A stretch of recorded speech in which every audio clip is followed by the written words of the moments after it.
about housing levy, the cacophony and the noise around it. Yesterday, it seems it went just sailing smoothly, despite the fact we had a few legislators raising hesitation. They were not given a handy opportunity to raise their frustrations regarding the housing bill led by, of course, Senior Counsel Dr. Otieno Molo and John Berdy, also Junet, amongst others. We have 149 MPs who failed Kenyans, who never also showed up on the floor of the House for this particular debate, a very contentious one as it is. So it's awaiting for the assent of the president. As you can see, I've mentioned this is the smorgasbord. The slide is so easy for him moving forward, while they shoehorned to do that in Naivasha. Yeah, and some of the legislators, they claim, reading some of the dailies, that they were warned that if this does not really sell through, also some of the projects in their constituencies and wards will stall. The money, or it will be defunded, or they will be defunded.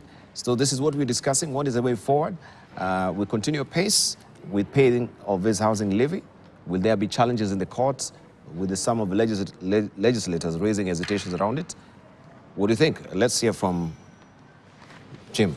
Well, let's see from Gituru first, because he's got a perspective from Zimbabwe. You know, Zimbabwe. What exactly is happening in Zimbabwe? On the house, to answer your first question, the courts are not going to come in, because this is what the courts were asking. Is there a backing in terms of the law of this? And purportedly, we had a public publication. But we've heard from the legislators saying they're going to move to the courts. They know that. Maybe there's something else they've seen. Yeah, I don't think the courts are going to whatever. It's done. It's a done deal.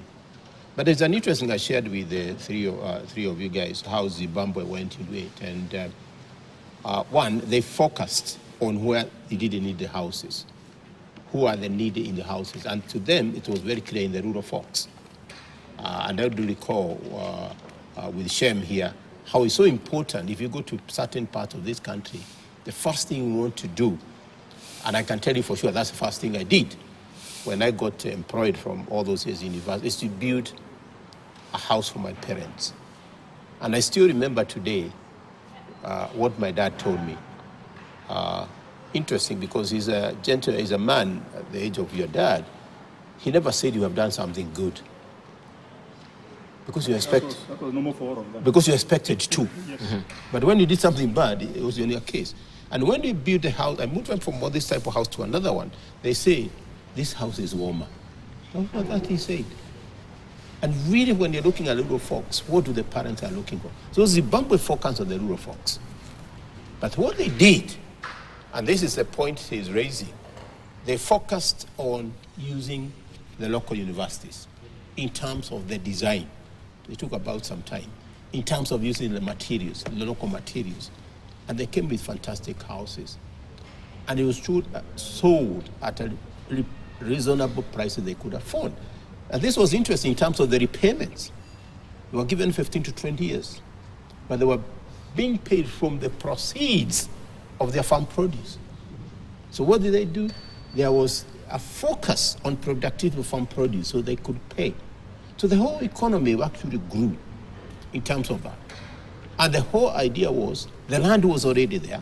And I think you pointed out some of these counties, and you brought a very good point, some of the counties have land. So that is off balance of the book. And the most expensive when you're building a house. And counties have land. Counties have not participated in this because the houses are out there. That's why we are actually devolving. So in terms of Zimbabwe case, it's how they approach it, who is the most needed. In terms of where to be, in terms of the technology, in terms of the repayment and how you pay. And it worked.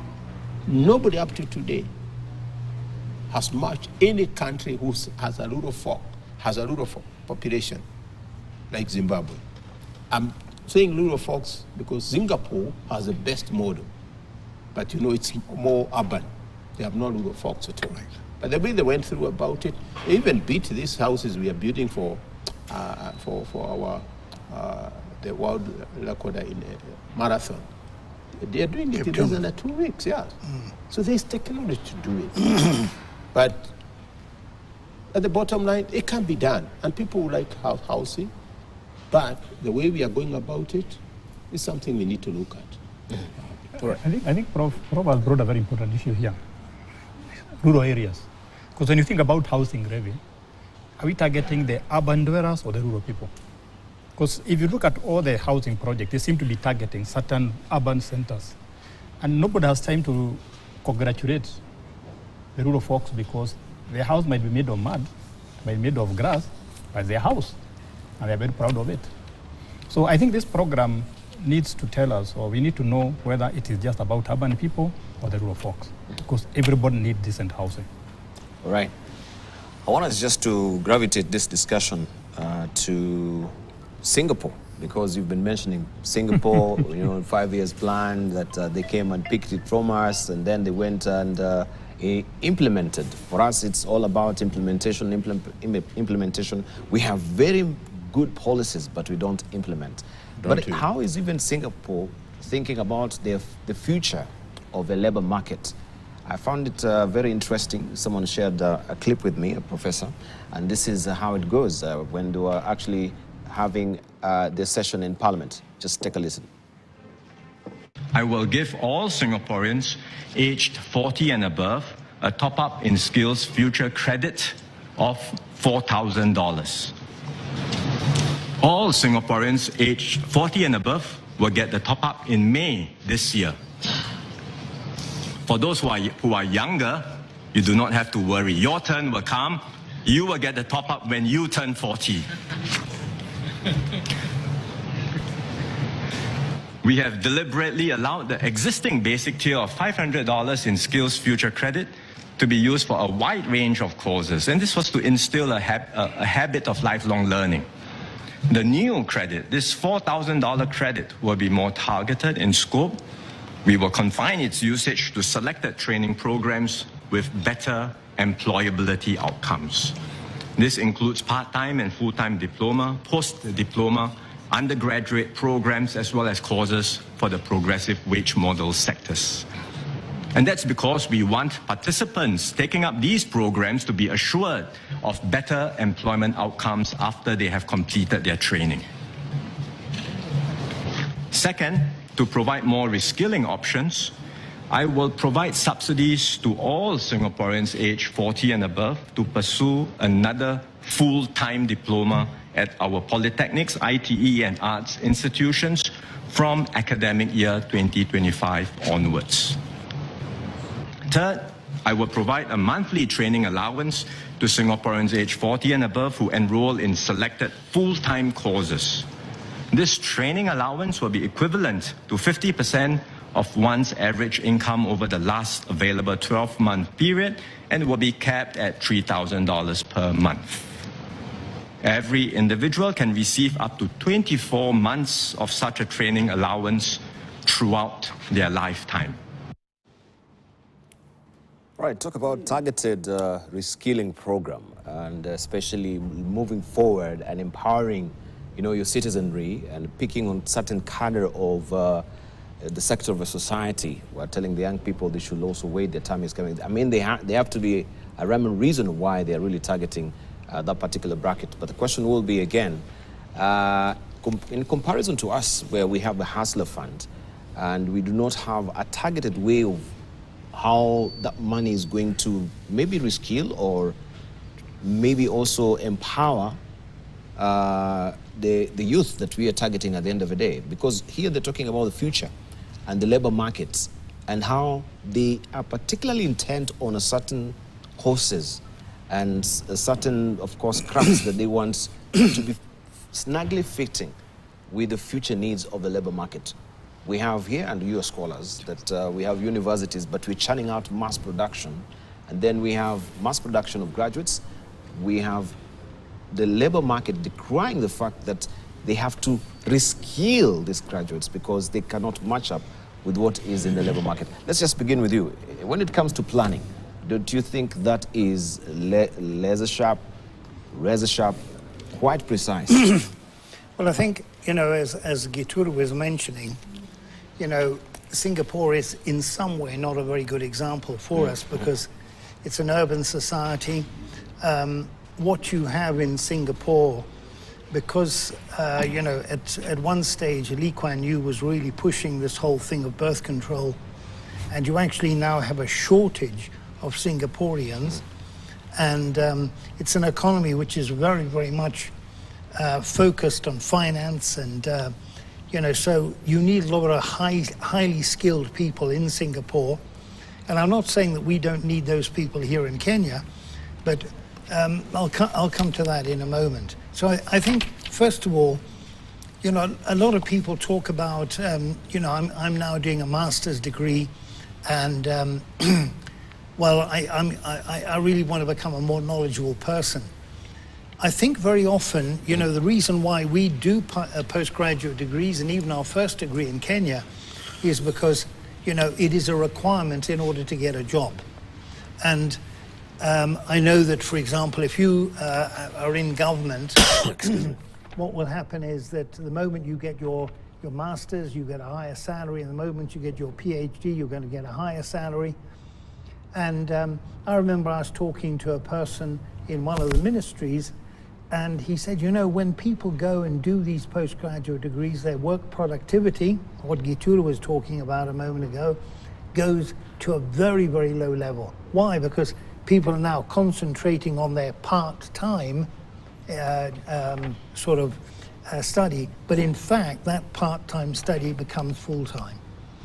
So the situation here, is that what I feel is that sometimes we are totally unrealistic about things, and yet at moments, 20 years ago, I was really pushing for Kenya to go into the business process outsourcing space. If we had as well a developed industry there as India, we would actually double the GDP of Kenya. In fact, there was one person who was employed in a particular institution. They had a whole lot of computers which were not used overnight. He and one of the members of that institution went to the US. They linked up with a whole lot of people there. They came back. The person who was employed then just simply stole the idea and actually set up his own business process outsourcing center, in another place in Nairobi.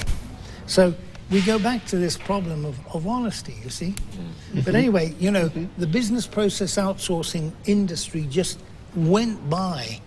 I remember talking to someone in Scotland. I was in Scotland at that particular time, and I said, look, can you actually redirect? They were using Turkey as their outsourcing place. And, it would have been very difficult for us to compete with Turkey. But, you've got to begin, and it's always, you've got to begin low. Now, in the newspaper recently, someone said, okay, we're going to employ 3.5 million people in the BPO industry, the business process outsourcing industry in Kenya. Well, number one, this is totally unrealistic. You don't start, when I was born and when you were born, we were small, okay? We grew. And this is how business has got to start. You sometimes have people who start a huge business. I call them lies. And the problem is that you got to manage that business. And so that's the one thing. Now, on the other hand, I tend to feel that, I have a student who's actually looking at something in relation to Google, Amazon, etc., because they have a presence in Kenya. And I said, well, look, are you aware of what you're competing against in Kenya? And he says, well, I don't know. But anyway, I then looked up, IT companies in Kenya. There are 800 startups in Kenya at the moment, and more coming every day. And, this is something which, we have an incredible opportunity here. But what is the government doing now, in trying to say, okay, now, first of all, let's see what we have on the ground. How do we now nurture these young people? How do we actually link them with people abroad, okay? Because, again, we've got to understand, we are competing against South Africa. We are competing against Mauritius. Both of those countries run business process outsourcing centers. We in Kenya, we talk about it, but it's what exactly you were saying a few minutes ago. We don't implement because we like talking. Hey, Taskambili, tafadhali, kama kawaida. You know, now wait, let's do things. And you know, very often we've got to assist these young people because that's where I feel, you know, in some ways, we could say in some ways that we're actually ahead of Singapore in our IT industry. Well, you've got people there, you know, who are at the center of, you know, fintech, et cetera, et cetera, et cetera. So, but in some way, you know, we have opportunities there. What I feel is that there is not enough determination on the part of our government to say now, okay, look, let's not start saying we're going to get 3.5 million people working in this industry. This is nonsense. You know, we've got to be realistic. But at the same time, what we've got to do is we've got to say, okay, now, how do we promote these young people? Talk to those young people. And, you know, in this case here, they are people who will then, I have, you know, I always mention my student, Brian Toom, okay, who he was running 2 companies when he was in his 3rd year BCom. I always thought this BCom thing is just a bloody waste of time for Brian Toom. You know, he actually has got the business skills that he needs already. And this is the case all over the world, okay? Very often, if you remember Bob Collymore, he had a PhD in IT, didn't he? No, he didn't even have a degree. And he was one of the most successful CEOs in Kenya. People said, oh, you know, this fellow Bob Collymore, he's stepping into Michael Joseph's shoes. Those are big shoes. This fellow's going to fail. He took Safaricom to a new level, and he didn't have a degree. So when I hear about this thing here, okay, you got this thing to do a polytechnic, and you know, people will take the money. I know a young man, a very, very clever young man. He was born in Kenya, he's now working in London. And he's actually working in the IT industry, an incredibly clever young man. But anyway, the thing is that he has enough money, you know, already to buy a house in London. But because the UK government will give you £4,000 if you get a mortgage, he said, okay, well, if I'm going to get £4,000 free, I'm going to take the mortgage, even though he doesn't need it. So I feel that, okay, you know, it's got to be very, very selective. Mm-hmm. I have a student who's doing a master's, and this lady said, well, you know, this whole thing of writing a thesis is very tedious. Well, now, wait a moment, you know, what's my view about this? This is a challenge. If I become the managing director of a company, I've got to write reports to the board of directors. I've got to, you know, I've got to express myself. I've got to be able to be a person who can think, okay, where do I get this information from? This lady does not see this. This lady thinks, okay, I want my MBA, I want my, you know, master's degree, but I wanted, you know, and I'm going to pumzika hapa tu. You know, keep tum. I was in a meeting in December last year, okay, and we started making predictions. One of the predictions I made, and you know, Kiptoum was going to run the Rotterdam Marathon, and I said he's going to run under 2 hours in an actual marathon. Eliud Kipchoge has already run that, okay, but it wasn't an official marathon. But Kiptoum was going to do that. Unfortunately, we've lost him. But you know, the point here, okay, is that the Kipchoges and the Kiptoums, we got to look at those people. Did they become world champions just by watching videos? Why, what do you know, you're a man who watches these videos. But anyway, no, we saw the challenge, right, and we took up the challenge. And the point is, you know, let's face it, those fellows all had a coach at school who said, look, this fellow's got this ability. Let's in fact develop that ability. And So the coaches now... But I think the fella was bringing very important points, and I think we should not lose them. The Singaporean. Yes. And I think something I do these days. He's talking about a future of work. And I think what he's telling us, let's think about tomorrow. And he's talking about future work. He raised 3 things. And interesting, they are giving you skills, future credits, the training, and I think the skilling, as you call it, and get bonus for if you go for training. He didn't talk about degrees or whatever, but you are enhancing your skills. But Singapore is a very interesting country. We look at its past, and its past is so important because the past defines what Singapore is today. The past defined where Singapore is headed, and that past was leadership. No-nonsense leadership. Yeah. Lee Kuan Yew. He shaped what it is today. In 35 years, will be first world, and they are. The second thing we shaped there, Singapore today has the best education system in the world. Has the best. You can't compete with that. And it's important, just juxtapose what happened last weekend. I think Friday, was it Thursday, Friday in Addis? Yeah? The heads of state met. What was the agenda? Somebody's qualifications. They are focusing on the education. What skills do we need?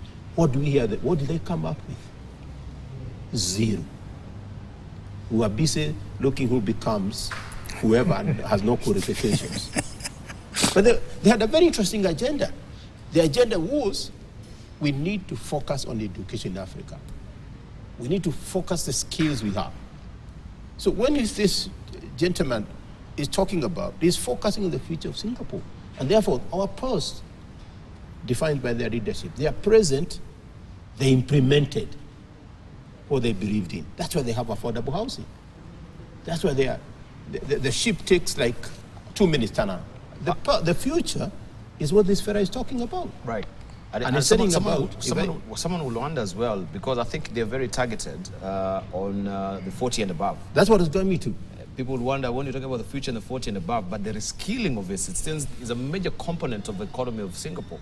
And I think the experience they've accrued over the years, they needed more. They need to reskill, as opposed to here, where we've had even legislators really talking about, we should rethink about even taking down the age of the retirement, right? To, I think... That's the point I was making. To the 40s. And they're focusing on 40, and we know the magic 40. Life starts at 40, right? So these guys, they want to... But the young man, they can go to the Perth. This is important. That's the narrative. But we need to step back and be intentional, very intentional. And we as a country, what is this we can borrow from there? And you brought a very interesting point. You're telling me about tomorrow, or whatever, yesterday. But as a country, how do we focus on this caring? I've had interesting young people, and they're really challenging me. And we're working on something. We had about, and I think I've shared it before, we had about a list of 25 issues. And by the way, thanks, Frank. You've been watching Seattle, Washington. So Frank, thanks a lot for watching. And we had about 25 strategic issues. So this young man, Ibrahim, what did he do? He went to AI and said, I want 7. And we did it on the side. Then we told the team, working with the team from government, reduce 25 to 7. I can tell you it was almost 99% matching. But the difference was the AI did with us at 5 minutes. The team took a whole morning. So you can see the kind of skills we're talking about, how they play in terms of the growth, and how you save time and go to the fundamental, how do we enhance productivity in this country?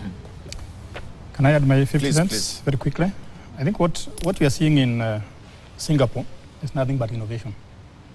And when we think of what Singapore has done in the last 50 years, or China or Japan, we keep on talking about Lee Kuan Yew, but we forget that innovation is what has been driving this country. If you look at the number of patents that are registered by Singapore, you'll notice that. Number 2 is that Singapore has become a hub of ideas. All the big universities in the West have a hub there. So that categorizes the thinking and the innovation in that country. But why are they targeting 40? All business professors like them will tell you that there is the product life cycle.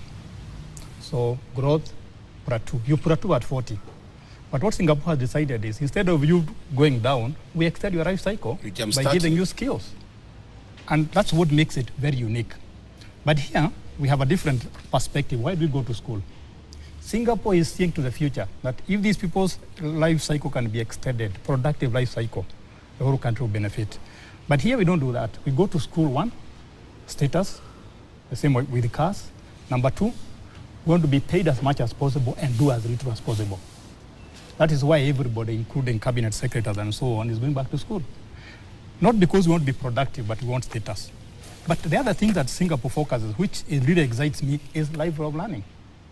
And you don't just study for the exam. Even when you leave school, you go studying. It's enriching, you become more productive, you become a happier person. You understand your environment, and you're more flexible.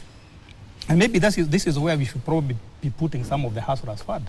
That we let people borrow hustlers fund, so they go to school, they enhance their skills. Enhance skills, and the whole economy benefits in the long run. So I wish that can be done sooner than later. But at the end of the day, we also must remember that any schooling system should take care of the next generation, not the current generation. Because the skills we are going to teach our students now might not be relevant 10 years from now. So you must always be futuristic. And that's why long life learning is very important. And I think what Singapore is doing, and I'm very happy we are not talking about their politics, is Singapore has put economics before politics.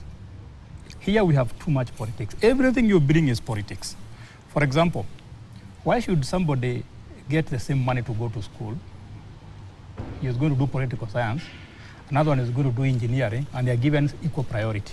And that's why you can see Singapore is targeted, because they know certain courses are more strategic to the future of the economy than others. And that's what we should do. We should be asking ourselves, where is this country going to be 50 years from now? If we know where we are going to be 50 years from now, what skills will we had the Vision 2030, we dropped it on the way. Yeah.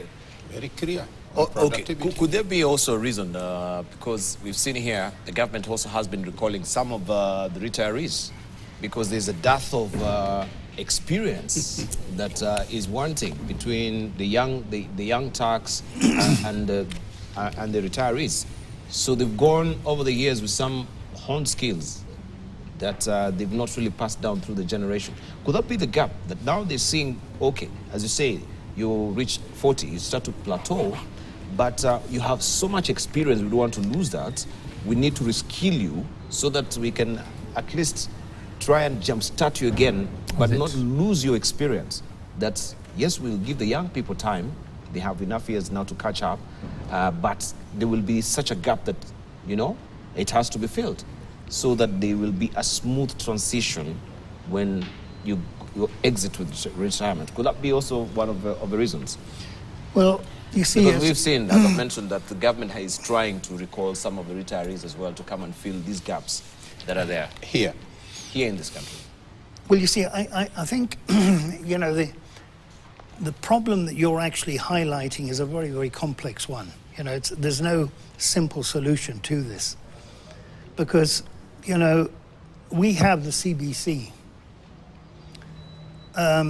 I was talking to one of the lecturers out at USIU, and I don't know if it was 10 years ago or whatever it was. I said, look, what did you really gain out of this PhD? Because, when you do a PhD, you're meant to make a contribution to knowledge. And when I look at my PhD, my contribution to knowledge is 0, all right? And I always feel that, there's an incredible number of fake, even now, a number of lecturers in Harvard University and Stanford, in all sorts of very eminent places in the United States. They actually have, created a thesis, okay, and I tend to feel that it's very easy to, as I think XN's point is very important. A lot of people want to be called doctor, and the result is that you get this fake PhD.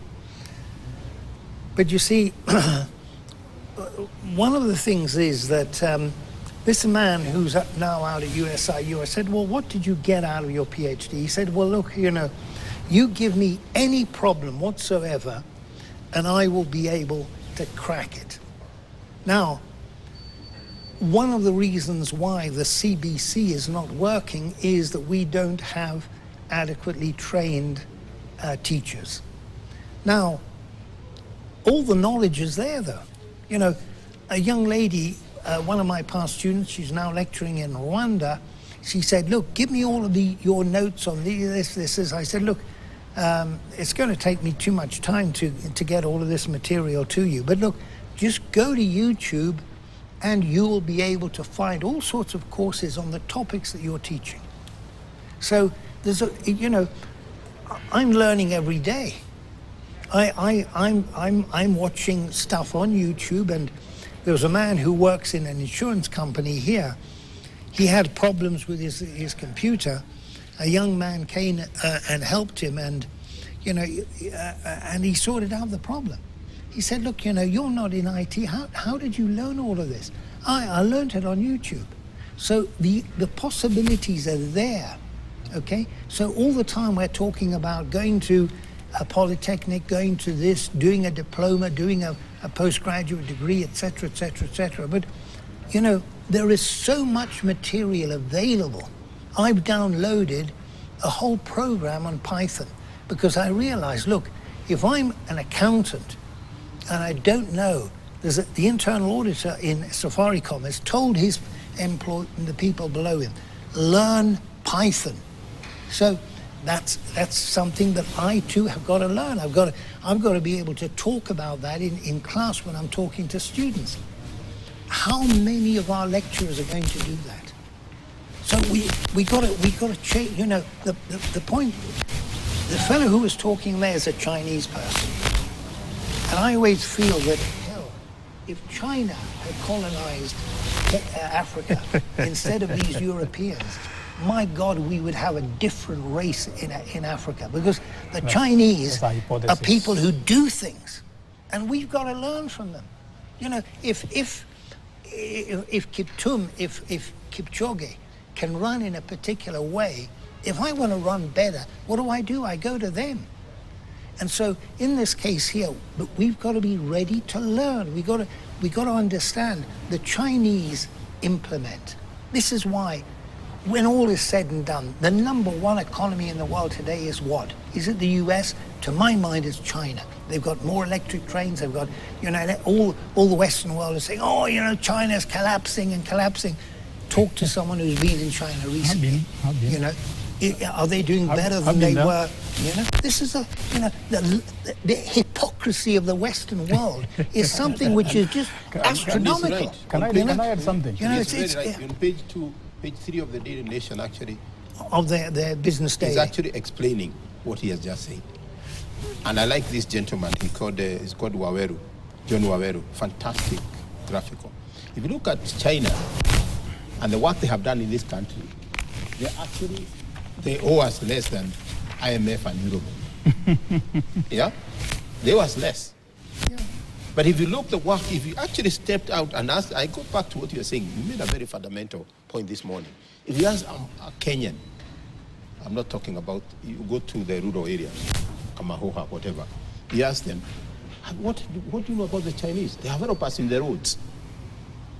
But look at them, their debt, with all that, it cannot be compared with the World Bank, Euroband, and plug in IMF, because these are brothers and sisters. Plug in the IMF. You plug there, China and African Development Bank. And the point I'm making here is this. These are very interesting animals. They can come with a pen and mess you up, like what they did through colonization. The Chinese didn't come with a pen, but he came with hands. We saw the engineers on the road. Correct. Working with the Kenyans. Skills were transferred to the Kenyans. So the narrative to me is very clear.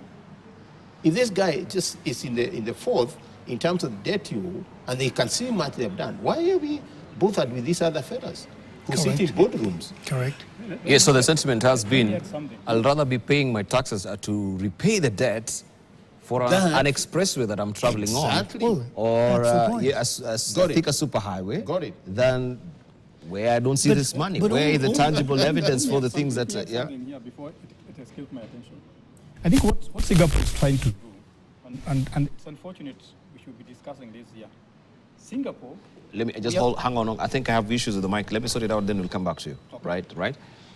I think you continue. Yeah, so that's another tip, and you got it well. So why should I be paying the debt of somebody who is just very busy out there in Washington, and he says what you should do? Another one is not a reader, but the pen is worse than the physical. World Bank, IMF, is just doing prescriptions. So in my view, this is the narrative we should be seeing as a country. Where are we getting mileage in terms of our investment? I'll be happier today, and they were talking over the weekend. Now to go to Nyeri is going to take you less than an hour. Those people who used to go to Nyeri, they know what at Makutano, how it was hell, but the road has been done. It's now a dual carriageway. It's a dual carriageway. Right up And to... what does it mean? Goods now can move to the market. What does it mean? Go back. The person in Othaya growing maize or whatever can produce more now. I can produce my eggs. That's the bottom line. You see, I think it's also very important, Deval, to keep in mind that, a lot of the debt that we have at the moment is precisely because we have an incredible improvement in our infrastructure. Down in Mombasa, I remember, there was a problem with getting into Mombasa. That problem has been solved. Well, not completely, okay, but, it's a very... Significantly done. Exactly. It's improved. A friend of mine was driving in Western Kenya. I had dinner with him in December last year. He was driving from, the northern part from Busia right down to Homa Bay, okay? All of that, all the roads there are fantastic. Now, I remember I was in a meeting a number of years ago, and there was a person from a foreign country. He said, well, look, why don't you just simply build the infrastructure so that you can actually speed up the economy? Now, I think it's important always to keep in mind, that's one thing that Uhuru's government really did, and they're cutting back on that now, but at least we have the infrastructure there. And you can do business more easily now. The whole of Western Kenya, you see, that we've also got to keep in mind that, our imports coming from Europe, okay, instead of paying $450 a ton to come through the Suez Canal, are now paying $1,800 a ton to bring those goods in around the Cape of Good Hope, okay, down South Africa. So the position here, okay, is that very often external factors are making life difficult for us in Kenya. I think we've also got to keep in mind that the UK is in recession. Germany is in recession. Japan is in recession. Okay, Japan and the US is, it's on the brink of a massive bank default in the US. So, a lot of these external factors have an effect on our economy, okay? And I think very often, for example, I was talking to this Ugandan man, okay, and he was saying, well, the price of coffee is going up at the moment. Uganda is actually producing more coffee. The majority of that is small growers, okay? But I was talking to a man who's got 400 acres of coffee there, okay? But the position here, okay, is the price of coffee is going up. We're actually benefiting from that in our market in Kenya. But the problem is, we have all of these licenses, which have all been taken away by Honorable Gachagua, and, but the problem is that we have political interference, which is messing up our economy in Kenya. But, at the same time, there are so many opportunities for us.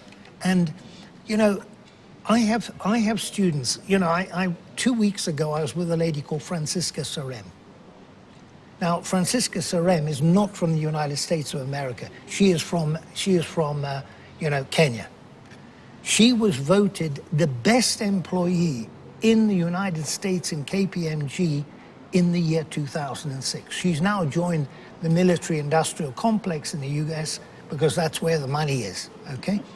She was going to become a partner in KPMG in the US, but it was going to be too stressful for her. So she decided to go into industry rather than but you see, Kenyans go abroad. They're incredibly successful people. You know, in Tesla, some of the top engineers there are Kenyans. Why don't we have the same here? Because we have political interference, people controlling everything. Where's your license? What a thing of license. You know, as I say, this man in Uganda who's saying, I've got 400 acres. Is the government going to tell me whether I can grow coffee here or tea or maize or you know, whatever it is, matoke? So we've got to liberate ourselves from this. Political interference in Kenya is killing the country. It's killing it. You know? Right. When it comes to the labor market as well, still on Singapore, I think I'd interrupted you because of the mic. Sorry, you want to something. I took us off at a tangent. My quick sense. I think the problem we have in this country is that we spend too much time discussing the system. Is it A-level? Is it 844? Is it CBC? To me, that's irrelevant. What we should be discussing is what Singapore has done. The skills, the knowledge, and the ideas kids will leave school with. So it doesn't matter, as Chinese say, the color of the cat, whether it's black or white, as long as they can catch a mice. Prof, I think I learned something in my PhD, how to be curious, how to be creative, and how to be flexible. Well, you see, and how you to learn solve that in problems. a degree, don't and you? very important, I learned how to learn. Correct. Now, the issue of the roads, I am very passionate about roads because I discovered I can... Before you even go to the roads, because of the issue of how you're reskilling, and then you have a labor export policy. Because now you are reskilling this, you use all this amount to go to the TVETs, you stash a lot of amount also to try and resuscitate the TVETs. Then after all the skills you're telling people, now since there's no employment, we need to export, you know, our employment. If I can respond to that... Or our human resource, sorry. If I can respond to that, this takes us to where we are. The skills we give our students, are they for the local market or for the global market? If I asked you what is taught in German TVETs or Japanese TVETs, Chinese TVETs, do you know? Because at the end of the day, nobody hires McPhee or Ogeturo or Dibal. You hire skills. So what we should be asking is what skills are we giving the next generation? And are they marketable beyond the borders? So, and by the way, you don't need to go telling us to go abroad. If the skills are there, the market will look for you. He talked about certain Kenyans who have worked for NASA, Tesla, and so on. If you have the right skills, you build the market, and that's what we should be focusing on. Can I go to the next point and I finish? The road, yes. Why am I passionate about roads? If I don't have power in my house, I can get solar. If I don't have water, I can dig a borehole, or I can harvest from the rain. But you cannot build your own road. And that's why roads are so important. Because the other things we do for ourselves, we can do for ourselves, but we cannot do that for the roads. And there's something else that came up from the two professors, which nobody wants to say loudly, the East versus West. I think there's one of the few debates where people openly say that we prefer something from China compared with the West. We have been made to believe that all good things come from the West. I think it's a time we also realize that East has something. East can provide ideas that can work. And I give this example before I finish. China became a modern country in 1949, only 14 years before Kenya became independent. Now it's almost the world's biggest economy. What did Chinese do so fast and they were at the same level with us? Should we run from a younger country or from another country? So why don't we run from China? Why don't we run from the East? The East has been very successful.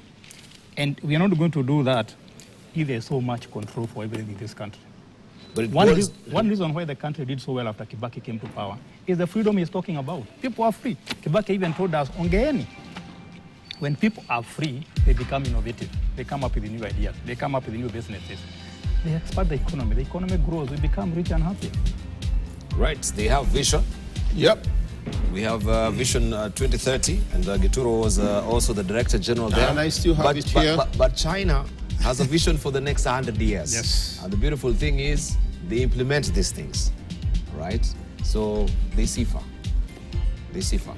Thank you. Let's get our closing remarks, Dr. McPhee. Finally, just some few seconds to get your headline thoughts. Number one, you know, let's always, you know, our media people need to be able to read a set of financial statements correctly. You know, because if all the time we're being told one thing which, you know, tends to make people in government very, very defensive and feel that they're being unduly criticized, I think it's very important that we become lovers of truth. This is one of the problems. This is one of the problems with the Western media. It's not that they tell lies, but they never tell you what is really going on. And I feel that, you know, so it's so often the case, we got to find out what is the truth of the matter, and then, you know, but let us all, every man, woman and child in Kenya, understand that we, if we work as a team to try to get to our destination, it's going to be very, very much better than if we are arguing and quarreling and, you know, backbiting and you know, all the, I always say it, when you start doing anything in Kenya, watch out for the FF. What is the FF? The fitina factor. I was going somewhere else. Like the damn Americans. But no, let's follow the Chinese. You know, that's one thing that they've taught us. If you work, you're going to become well off. Indeed. Okay? Yep. Right. If we build it, they will come. Right. I sort of prepared something. I think it's important that correcting taxes is an opportunity. And this country, we have that opportunity. Correcting taxes, let's go correct it, but we must grow our economy. But it must be hitched on values. It must be hitched on responsibility, transparent, and expenditure. And I think and that will make us, at the clear in Vision 2030, that will make our life better. But I want to add up, perhaps, what Adam Smith said, and I can get it here. Adam Smith said, he was very strong in terms of rejecting government interference in market activities. And we should. Thank you. Right. That's my closing remark. I'm a big fan of the market because you can't be the market. But Adam Smith also talked about the moral sentiments, that as you react to the market, you must think about the others. I think we must start thinking about the future in this country, because the future comes whether you want or not. And the way things are happening nowadays, if you look at artificial intelligence and so on, the future is arriving prematurely. So let's give the next generation skills that will take them through their life. And Kenyans must always remember that learning does not end with exams. It makes your life more interesting, more exciting, and more innovative. And as usual, your friend here, Kate, he didn't lead today. He said things present themselves to you. And it is how you choose to deal with them that reveals who you are. We all say a lot of things, don't we, about who we are, how we think. But in the end, it is your actions. How you respond to circumstances that reveals your real character. Well, that's a long one. We always used to some very tough, pithy ones. Our boys have should lead by example. Wacha maneno. Lead by example. Now watch a fitina. Right, watch the fitina factor. I think, and of course, the future is arriving prematurely. It's a good one as well. Gentlemen, I really thank you so much for the insights this morning. As always, you know, to pick your brains is such a treat, because some of these things, you know, they are not really scripted. And you wake up very early in the morning. They're not really, they're off the bat. And that is so fresh. I really do appreciate when you show up this morning.